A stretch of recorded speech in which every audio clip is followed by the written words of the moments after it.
Well, I want you just to imagine with me for a moment. Imagine you're a young child. And when I say young, I don't mean like a toddler. I also don't mean like an 18-year-old. I mean kind of somewhere in the middle, maybe 6 years old. They're starting to have some of their own ability. They're running, they're jumping, they're crying, and they're reaching. Specifically, imagine that you're that 6-year-old child and you're reaching up to the stove in your kitchen. And as your arm is stretching out, it's reaching for a fry pan that's hot and bubbling with oil. And then there's your mum, just standing on the side, just watching, just letting it happen. Knowing exactly what was going to happen, she just lets it. Most of us would call that negligent parenting. In fact, I hope all of us would hope that anyone in that situation would stop the child and would intervene. Because we know what disaster is about to happen. And so we'd stop them and hopefully you'd actually explain to them with a complete sincerity how foolish what they were about to do was. To explain it with severity so that they understand the gravity of what was going to happen, but also with love and with gentleness. Not that you would be angry at this child, but that you would be concerned for this child. This is how Paul is talking to the Galatians in this chapter. This is how Paul is warning the Galatians with gentleness and severity and sincerity. And we get that because later in this letter, in Galatians chapter 6, Paul is actually teaching them how to restore or rebuke or correct other people. And he says to them, restore such a person with a gentle spirit. And so we have to assume that Paul is practicing what he's preaching. And so when he starts with these strong warning, and it is a strong warning in chapter 6, verse 1, chapter 3, verse 1, you foolish Galatians, we shouldn't read anger into it. We shouldn't read mocking into it. We should read Paul is deeply concerned for the church in Galatia. Like a parent, he's watching their kid reach out for a fry pan of boiling water and he's intervening. He's warning them in sincerity. He's warning them with gentleness as he seeks to restore the church of Galatia. But what is this fry pan of boiling oil, if I'm allowed to stretch that imagery, that the Galatian church is reaching out for? Well, they're reaching out for salvation through their own works. Even though they've heard the gospel, which means good news, even though they've received the gospel, they've believed it, they've been misled, and they're now trying to achieve being saved or being right with God through their own works. And by that, I don't just mean doing good things like being nice and giving money to the poor, but by following a thing called the law, right? Specifically the Jewish law, right? And so the Christians in Galatia, they're trying to behave like Jews rather than being Christians because they're believing that that is what will earn their salvation. And in Paul's mind, this is absurd. So much so that in verse 1, he says to them, has someone cast a spell on you? Or in verse 2, he asks, did you receive the Spirit by works, by the things you've done, or by faith? Or in verse 4, he asks them, have you suffered for the gospel only to throw it all in now? Or in verse 5, is God reliant on working miracles among you in your own strength or by his strength? And I think these questions, they're rhetorical. But we're going to pause and we're going to zoom in on the third question, verses 2 and 3, right? This is the key question for the Galatians. How did you receive righteousness? Which means being right with God. How did you become right with God? Paul asked them, was it through your own works or was it through God's Spirit? Was it by something you did or was it by something God did? And in verse 3 we have our answer where it says, after beginning by the Spirit. Do you see?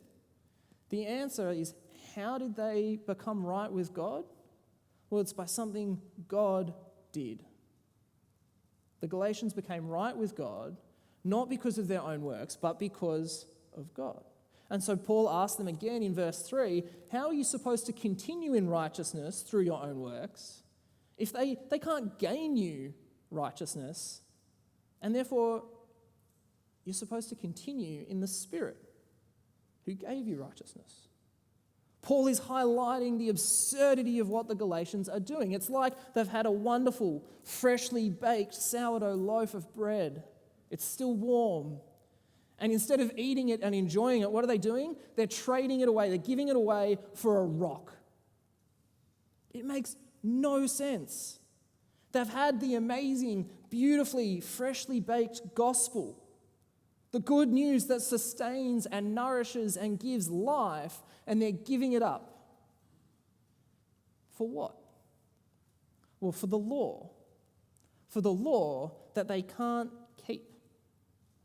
See, the Galatians, they know the answers to the question that Paul is asking. Paul is causing them actually by asking them to pause and reflect. What have you started believing? And look at how that's led you away from the gospel, from the life-giving gospel.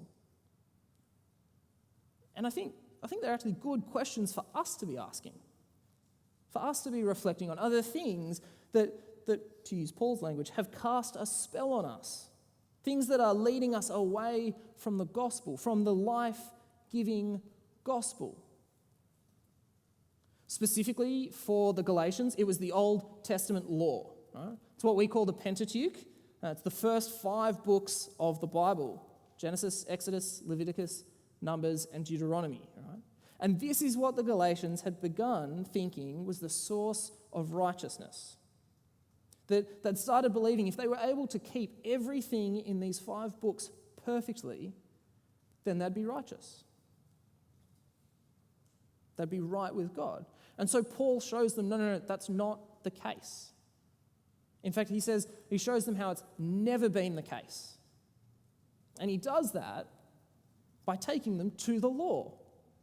So in verse 6, he's quoting to them a part of the law, Genesis 15, verse 6, and he quotes to them, Abraham believed the Lord, and the Lord credited it to him as righteous. Do you see that? Even within the law that the Galatians are now thinking will bring them righteousness, it actually says, no, faith in the Lord is credited as righteous. Because righteousness has always been through the Spirit and faith. It has never been through the law and through works.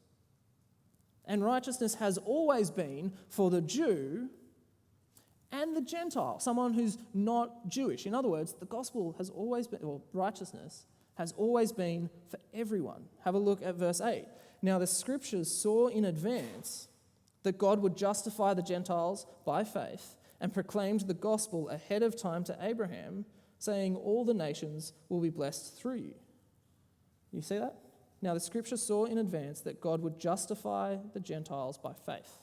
And so he proclaimed the gospel ahead of time. And so the blessing, this idea of blessing, it comes through faith in the Lord. Then what does the law? What is the thing that the Galatians are now putting their faith in? The law, what does it bring? Well, the law brings curse.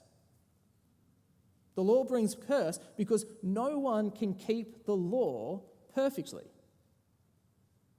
On the off chance that they did, the law might bring life. But no one can.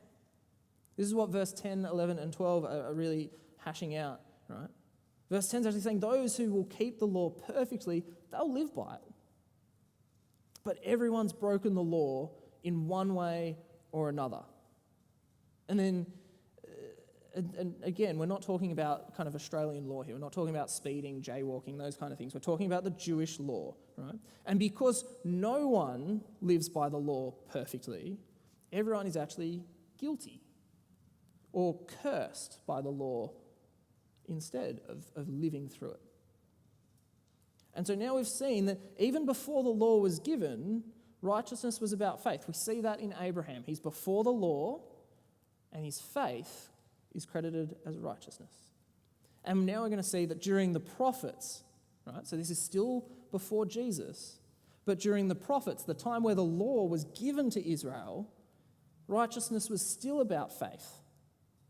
See, in verse 11, Paul quotes the prophet Habakkuk, where he says, "The righteous will live by faith."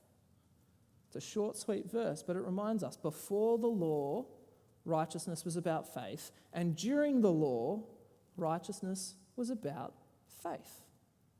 But the law was given for a purpose. It was given so that it would be clear, so that it would be clear who was guilty and it would be clear who was guiltless, or who was cursed and who is not cursed, to use the language in verse 10.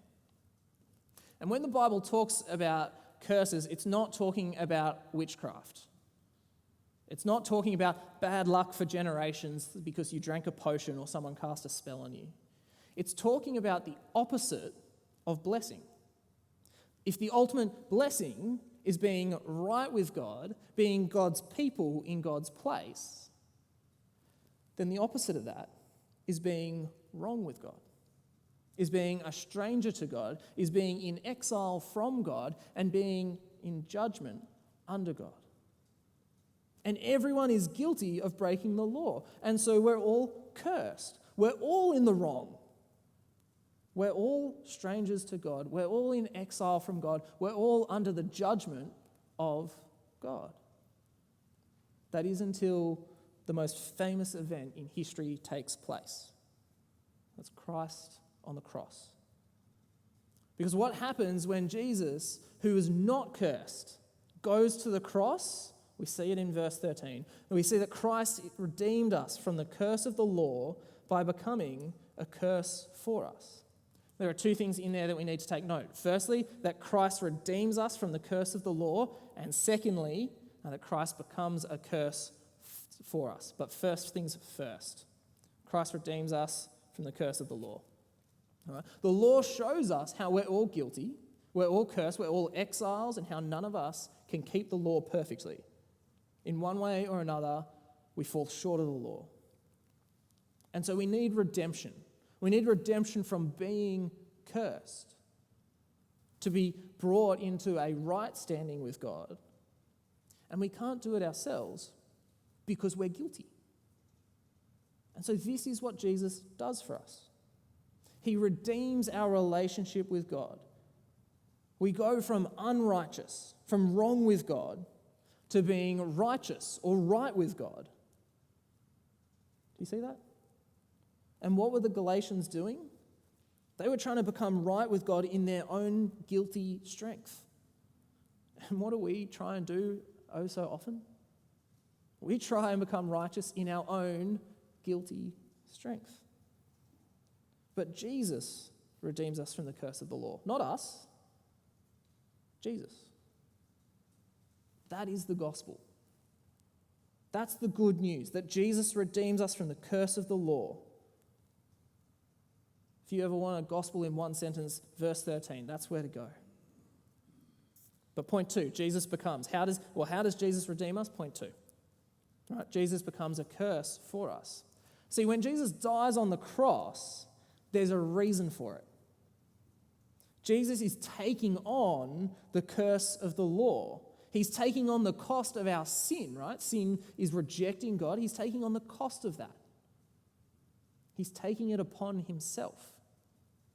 2 Corinthians chapter 5, verse 21 says it like this. He made the one who did not know sin to be sin for us, so that in him we might become the righteousness of God. Do you see? That's describing the same thing. That Jesus takes the curse of the law for us, so that we might be right with God. We need to get this. We can't just look on the cross of Jesus and only see love, or only see forgiveness, or only see kindness and grace. Don't get me wrong, they are there. They are there in abundance. But we need to see our sin. We need to see our law breaking on Jesus. We need to see Jesus absorbing the curse of the law, our curse. We need to see that the blessed one is taking on the curse. And because Jesus takes on the curse, we get to receive the promise that was his. It's sort of like a transaction. He takes what was ours and he gives us what was his. So we've seen how righteousness was credited or attributed to Abraham, right? It wasn't Abraham's own righteousness. It was Christ's that was given. And it's not our righteousness. It's Christ's that is given to us. Because it's always been about faith, not our own works. We've seen how that during the prophets, during the law, it was still through faith that the righteous would live. Because it's always been about faith. We've seen how Jesus redeems from cursed to righteous by taking on the curse in our place. If we're not amazed by that, we need to think about that more, because that is amazing. It's amazing not just because of what's done, but because of who Jesus is. He's the heir to the promises God made to Abraham. In other words, Jesus was the one who was going to inherit everything that was Abraham's. Back in Genesis 12, the promises God makes to Abraham are for Abraham and his seed. Often the word offspring or descendant is used back in Genesis, but it means a specific singular person. And that person is Jesus. Have a look at verse 16. Now the promises were spoken to Abraham and to his seed. He does not say and to seeds, as though referring to many, but referring to one, and to your seed, who is Christ. Now Christ is one of the titles of Jesus, and Jesus is the heir to the promises of Abraham. What are the promises of Abraham? There's three. One is that he would receive a land for him and his descendants to live on, that they would be a large nation. And the third one is that the whole world would be blessed through Abraham and through his seed, his offspring, Jesus.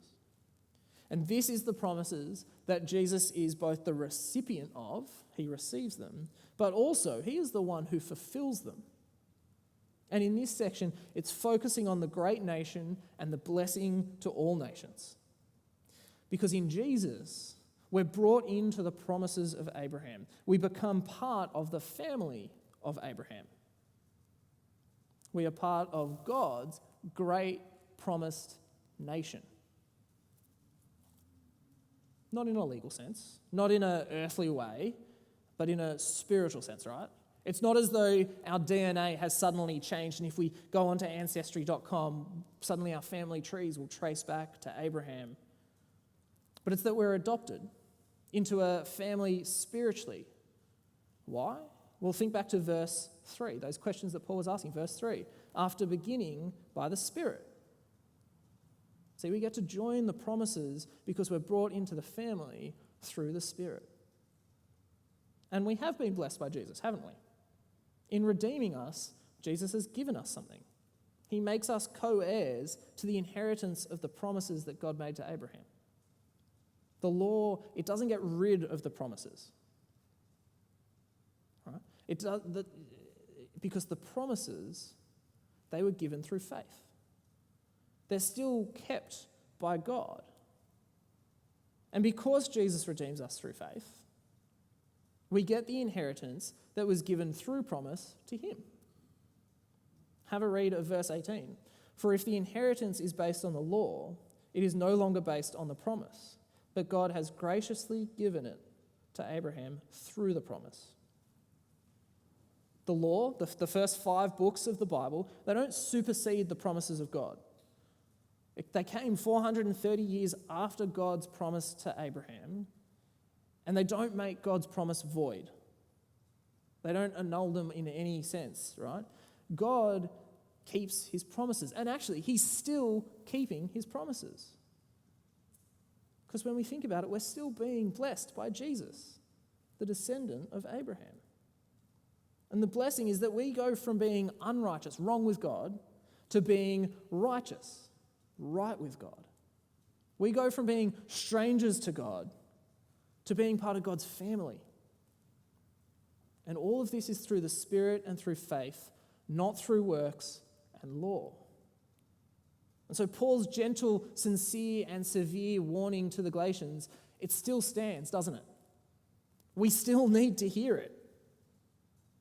It's that we wouldn't give up on the gospel, that we wouldn't give up on faith, that we wouldn't give up on the promises of God. It's to not give up on Jesus, who redeems us from the curse of the law by taking on the curse of the law in our place. Paul's encouragement is, no, continue in the gospel. Continue relying on the Spirit the same way we begin. But what are the things for us that we might believe earn our righteousness? What are the things that we might think make us right with God? Because I suspect for most of us, it's not the Old Testament law. But it might be the way you think about church, or Bible reading, or serving, or giving to charity. You might have started thinking that if you go to church 4 times a month, you're doing pretty well. In fact, if you go 4 times a month, you must be more right with God than the person who's only going twice a month. No, that's not it. You're right with God, not because you're at church 1,000 times a month. You're right with God because Jesus has become the curse for us. You're not more right with God because you serve in 1,000 different ways at church or give money to a charity, because you sponsor a compassion child. You're right with God because he became the curse for us. Don't get me wrong, those are good things to do. Not because they make you righteous, but because God has already made you righteous. Going to church, serving, supporting charity, they're good when they are the response to Christ making us righteous. And on the surface, these things can look very similar because the motivation matters. The heart matters because it's by faith that we were credited as righteous. Not works, not law, but faith. So maybe you haven't. Maybe you're not a Christian, and you're like, oh, actually, I've realized I've been relying on my own way, my own strength. Or maybe you've been a Christian for a long time, and these are snuck in for you. Ask those questions that Paul asks at the beginning of the chapter. Reflect on them. But remember, it's not works, it's not law. Righteousness has always been through faith. I'm going to pray. Lord, Heavenly Father, thank you that it's not our strength that depends on our righteousness, but that it's your gift graciously given through promise, both to Abraham and to his seed, Jesus, and that through Jesus, us. And that as Jesus takes on the curse for us, that we might get his righteousness, that we might be accredited what was his. Help us be transformed by that. Help us be challenged by that. Help us not have hearts that can rely on ourselves, but ones that rely on the Spirit in the same way that we begin. Amen.